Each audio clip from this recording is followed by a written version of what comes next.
Falar em governador, a discussão sobre a reforma tributária vem expondo agora um desentendimento público, inclusive, entre o governador de São Paulo, Tarcísio de Freitas, e o presidente da República, Jair Bolsonaro. A repórter Beatriz Manfredini volta aqui ao Jornal da Manhã, está lá, inclusive, no Palácio dos Bandeirantes e traz os bastidores, o que efetivamente pode acontecer politicamente entre os dois. Beatriz.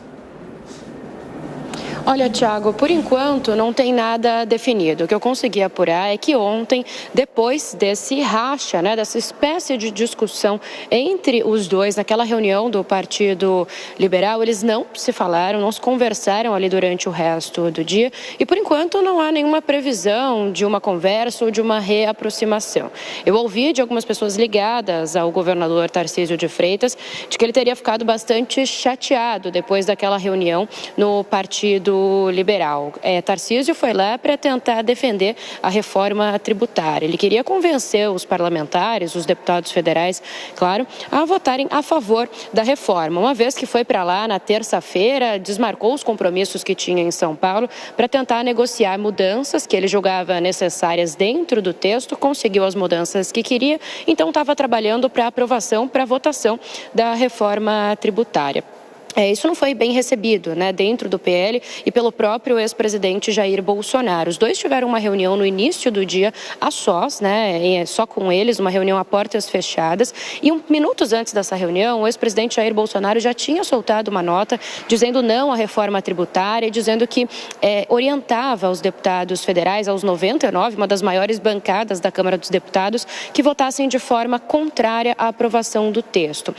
Depois, os dois tiveram, então, essa reunião entre quatro paredes. O que eu também ouvi de pessoas ligadas ao governador Tarcísio de Freitas é que durante essa reunião Bolsonaro continuou se posicionando de forma contrária à aprovação da reforma e aí depois, quando recebeu esse convite para ir até a reunião do PL, Tarcísio decidiu continuar tentando trabalhar nesse convencimento, tanto de Bolsonaro quanto dos parlamentares sobre a reforma. Ele tentou falar por algumas vezes e acabou sendo interrompido pelos parlamentares e pelo próprio ex-presidente. A gente tem um trecho do vídeo, vamos acompanhar.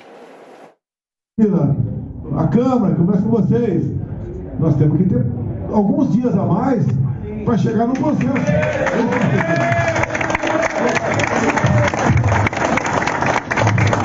É um pouco do que eu estava tentando explicar. Nós não podemos perder a narrativa. Eu acho que a direita não pode perder a narrativa de ser favorável a uma reforma tributária. Porque senão a reforma tributária acaba sendo aprovada e quem aprovou? Mas se for pro povo, nós vamos ficar do lado da nação. Esquerda não tem voto. Gente, se é ruim, vamos deixar o governador falar. A grande questão é construir um bom texto. Pessoal, se o PL estiver unido, não aprova nada. Isso aí, presidente. Boa, presidente. Deixa eu só deixar uma coisa clara aqui. Eu não estou aqui defendendo votação no dia de hoje, não.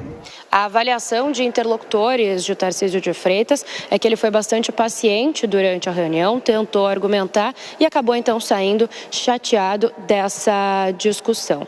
O fato é que Tarcísio já vinha tendo alguns problemas com uma ala do Partido Liberal, inclusive aqui no estado de São Paulo, dentro da Alesp, Assembleia Legislativa do Estado. Alguns deputados estaduais do PL já estavam em algumas votações travando e dificultando um pouco a vida do governador. Então, já há um pequeno racha nos bastidores, já se fala nessa crise nos bastidores de que uma ala mais ligada ao ex-presidente Jair Bolsonaro estaria se desvinculando de Tarcísio de Freitas por críticas a algumas pautas que ele coloca e que seriam aí contrárias a essa ala do Partido Liberal e essa ala mais próxima ao ex-presidente Jair Bolsonaro. O fato é que até ontem, Bolsonaro e Tarcísio vinham se demonstrando pessoas bastante próximas. Bolsonaro chegou a ficar hospedado aqui no Palácio dos Bandeirantes recentemente, eles estiveram em eventos juntos por 3 ou 4 vezes e Tarcísio sempre fala aqui nos corredores do Palácio dos Bandeirantes que mantém uma relação direta com o ex-presidente, que liga para ele diversas vezes, mas por enquanto, depois então dessa rusga que foi iniciada ontem, Thiago, não tem previsão, pelo menos até o momento, de uma nova conversa entre os dois. Tarcísio volta para São Paulo depois dessa semana em Brasília que a gente antecipou antecipou aqui no Jornal da Manhã, volta ainda hoje, mais para o fim do dia. Isso porque amanhã ele tem uma reunião em Itararé do Consórcio de Desenvolvimento das Regiões Sul e Sudoeste aqui do estado de São Paulo, organizada pelo secretário de governo dele, Gilberto Kassab, e depois, no domingo, participa das comemorações do feriado de 9 de julho da Revolução Constitucionalista de 1932. O que é a política? Agora, Beatriz, como é que fica o prefeito de São Paulo, Ricardo Nunes, no meio desse fogo cruzado? Olha, Thiago, o que eu apurei também com interlocutores e nos bastidores da Prefeitura de São Paulo é que Ricardo Nunes deve tentar ficar de fora, né? Deve tentar não entrar nessa discussão, nesse racha entre Tarcísio e Bolsonaro. Mas a avaliação dessas pessoas próximas ao prefeito de São Paulo é que ele não pode se distanciar principalmente de Tarcísio de Freitas. Porque a Prefeitura e o governo do estado de São Paulo têm muitos projetos juntos, em parceria, que precisam continuar caminhando até para que Ricardo Nunes mantenha aí uma boa avaliação entre possíveis eleitores aí para o ano que vem, em 2024. Também porque Tarcísio, nos bastidores aqui do Palácio dos Bandeirantes, vem sinalizando que deve apoiar Ricardo Nunes na eleição do ano que vem. Então, a ideia é que Ricardo Nunes não entre nessa discussão, mas que continue bem próximo de Tarcísio, mas também sem se desvincular muito de Bolsonaro. Isso vai continuar acontecendo, vamos ver os desdobramentos disso. Lembrando que o PL municipal aqui de São Paulo já declarou apoio a Ricardo Nunes para o ano que vem e também que o próprio Nunes disse que o PL, o partido de Bolsonaro, poderia ficar aí com uma vaga, poderia ter alguma vantagem numa vaga a vice, numa chapa encabeçada por ele. Pois é, só o tempo vai dizer. Beatriz Manfredini, você volta daqui a pouco.